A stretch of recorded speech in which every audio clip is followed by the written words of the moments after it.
There's a generation that remembers the world in a way younger people can't quite grasp. They carry a mental framework shaped by silence, patience, and a relationship with boredom that feels almost alien today. These are the last people whose brains were wired in an analog world, and their psychology reveals a set of traits we may be in danger of losing. This is the psychology of the last generation to grow up before the internet. To get inside the mind of someone who grew up pre-internet, you have to start with the world that shaped it. It wasn't a world without information, but it was a world where knowledge wasn't just a click away. You had to hunt for it in libraries, encyclopedias, and actual conversations. Entertainment wasn't an infinite, on-demand stream. It was a scheduled event.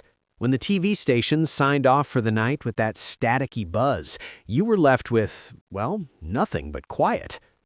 This environment created what you might call the analog brain, a mind shaped by what some psychologists refer to as comfortable emptiness. This wasn't a bad thing, it was a feature. The analog brain learned that empty moments, quiet car rides, silent afternoons, weren't problems that needed to be instantly solved with a distraction. They were just spaces to be in.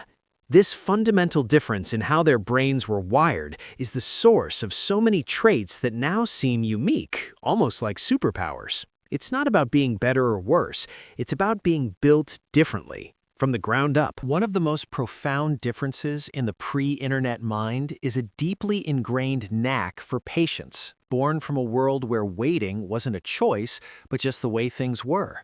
People from this era built their neural pathways for patience through years of unavoidable waiting, a reality that modern tech has all but erased. Think about something as simple as wanting to watch your favorite show.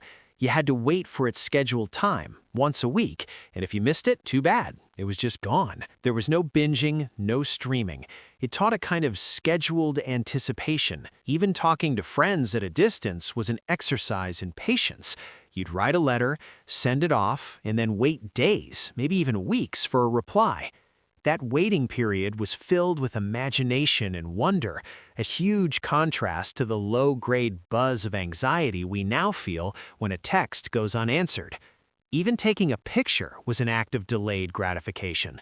You'd finish a roll of film, 24 or 36 shots, and take it to be developed, a process that could take days. You had no idea if the pictures were good, if your eyes were closed, or if the whole thing was a blurry mess. That moment of finally opening the photo packet was a real event. This constant, low-level training in the art of waiting conditioned the brain to be comfortable in the gap between wanting something and getting it. It taught a fundamental lesson. Not everything is instant, and sometimes the value of an experience is sweetened by the wait. Before social media, developing social skills was an entirely different and, frankly, more demanding process. It was a world of unfiltered, high-stakes, face-to-face interaction. Friendships weren't curated on profiles. They were forged in person, on playgrounds, and by literally knocking on someone's door to ask if they could play. This constant, direct exposure to other people built a different kind of social intelligence.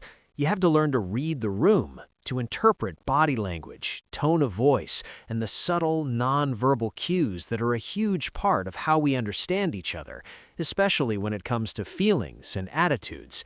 You couldn't hide behind a screen or spend 10 minutes crafting the perfect comeback. Conversations were live and unscripted. If a fight happened, you couldn't just ghost someone. You'd see them in school the next day. This unavoidable accountability forced you to develop conflict resolution skills, how to apologize, forgive, and navigate disagreements without blowing up the whole relationship. And commitments were concrete. Making plans to meet at 3 p.m. meant you had to be there at 3 p.m. There was no last-minute text to say you were running late. This built a powerful sense of reliability. While today's youth have different ways of connecting, some researchers, like Jonathan Haidt, point to evidence of declines in real-world social development and play due to the shift to a phone-based childhood.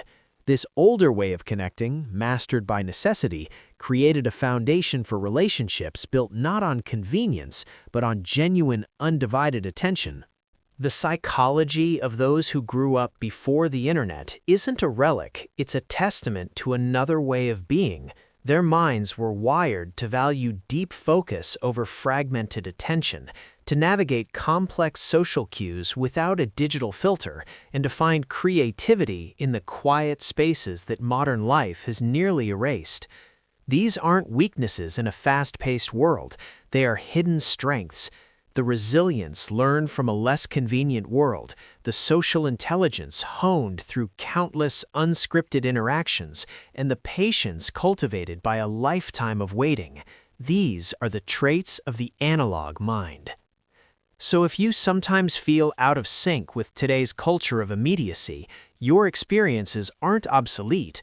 They are a powerful reminder that our humanity isn't defined by our tools, but by the connections we forge with each other and with ourselves.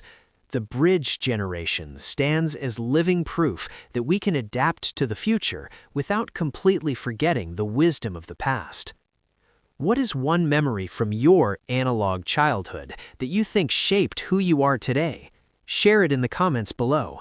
Let's talk about the experiences that made us who we are.